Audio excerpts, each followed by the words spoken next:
Hi friends, Manikandan హీరోగా good night cinema release అయిన తర్వాత అతనికి వీరాభిమానులు చాలా మంది తయారయ్యారు. సింపుల్ యాక్టింగ్ తో సింపుల్ గా క్యాజువల్ గా ఉంటూ అందరినీ ఆకట్టుకున్నాడు మణికంఠన్.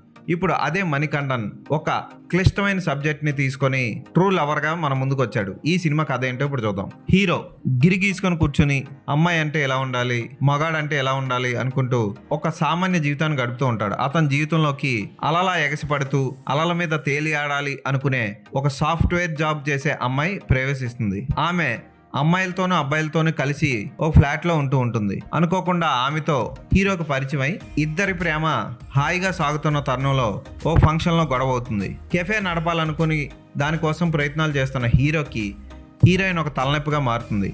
హీరోయిన్ తన మగ ఫ్రెండ్స్తో తిరగడం, మగ ఫ్రెండ్స్తో రూమ్లో అద్దెకి తీసుకొని ఉండడం వంటివి హీరోకి నచ్చవు. హీరోయిన్ కలిసిన ప్రతిసారి వాళ్ళిద్దరి మధ్య ఏదో ఒక గొడవ జరగడం, ఆ చిన్న చిన్న గొడవలు పెద్ద గొడవకు దారితీయడం, చివరికి ఇద్దరి మనస్తత్వాలు సరిపోక వాళ్ళిద్దరూ దారులు మారారా లేదా అన్నది మిగిలిన సినిమా. దర్శకుడు ఈ సినిమాని చాలా చక్కగా తీశాడు. ఇది నిజంగా చాలా జీవితాల్లో జరిగింది. నేను చాలా మంది జీవితాల్లో చూశాను. మణికంఠన్ నటన ఈ సినిమాకి ప్రధాన ప్లస్ పాయింట్. ఫోటోగ్రఫీ కూడా చాలా బాగుంటుంది. బ్యాక్గ్రౌండ్ స్కోర్ కూడా చాలా బాగుంటుంది.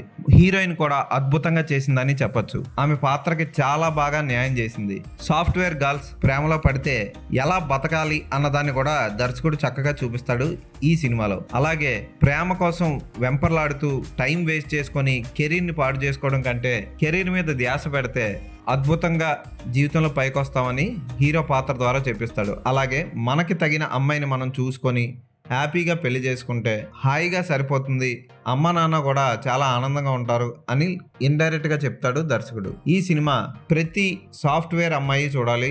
ఆడాలంటే ఇంటికే పరిమితం, వేరే మగాళ్ళతో మాట్లాడకూడదు, కేవలం లవర్తోనే మాట్లాడాలి, లవర్తోనే తిరగాలి అనుకునే అబ్బాయిలు కూడా ఈ సినిమాని ఖచ్చితంగా చూడాలి. ఈ సినిమా కొంతమంది యాక్సెప్ట్ చేయడంలో ఇబ్బంది పడతారు. ఎందుకంటే సాధారణంగా ఇండియాలోని మగ ప్రేమికులు ఎవరో కూడా వేరే అబ్బాయిలతో తిరుగుతూ వేరే అబ్బాయిలతో రూమ్ షేర్ చేసుకుంటూ ఉండే అమ్మాయిల్ని అంతగా యాక్సెప్ట్ చేయలేరు. ఎందుకంటే తలుపులు వేసుకున్న తర్వాత లోపల ఏ తడిక జరుగుతుందో ఎవరికి తెలీదు.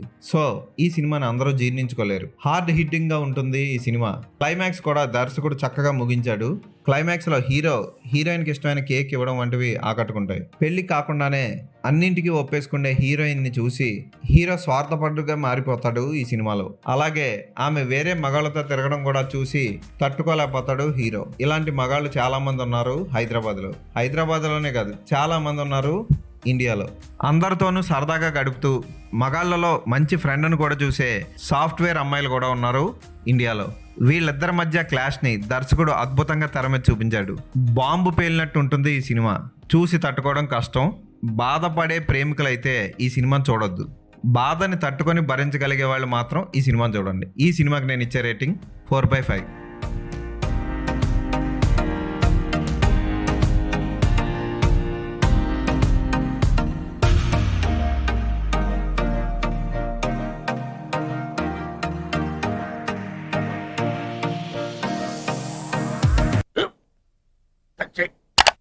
స్కూల్ బెంచ్ లాగా ఎంత గట్టిగా ఉందోరా? కొట్రా, కొట్టు, పర్లేదు, కొట్టు. పెట్టేసింది బాబాయ్. ఏంటి నువ్వు కొడతావా? కమా బీట్ మీ యార్. వద్దు బాబాయ్. వాణ్ణి నేను కొట్టడం లేదమ్మా, వాణ్ణే నన్ను కొట్టమంటున్నాను. నువ్వేం కంగారు పడక్కర్లేదు. అడుగుతావేంటి?